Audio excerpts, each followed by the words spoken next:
Hello everyone, welcome back to our channel let's learn together. ఈరోజు మన ఛానల్లో power బిఐకి సంబంధించిన వీడియో అనేది అప్లోడ్ చేశాను.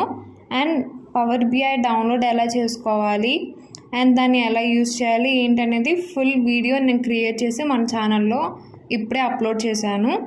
అండ్ షార్ట్ కింద నేను మన పవర్ బిఐ వీడియో అనేది యాడ్ చేస్తాను, చెక్ చేయడం మర్చిపోవద్దు. అలాగే మన ఛానల్ ఫస్ట్ టైం వ్యూ చేస్తున్న వాళ్ళు మన ఛానల్లో ఉన్న కంటెంట్ అనేది మీ వాల్యుబుల్ టైంకి యూజ్ అవుతుంది అనుకుంటే please do subscribe and support our channel. And మన ఛానల్లో ఉన్న వీడియోస్ అనేది మీకు యూజ్ అవుతుంది అండ్ మీ ఫ్రెండ్స్కి కానీ ఎవరికైనా ఆ వీడియోస్ ఏమైనా యూజ్ అవుతాయి అనుకుంటే వాళ్ళకి షేర్ చేయడం మర్చిపోవద్దు. అండ్ ఆల్సో మీరు ఇంకా ఎడ్యుకేషనల్ కంటెంట్ కానీ నాలెడ్జ్ బేస్డ్ కంటెంట్ కానీ మీరు ఇంకేమైనా తెలుసుకోవాలనుకుంటే కమెంట్ సెక్షన్లో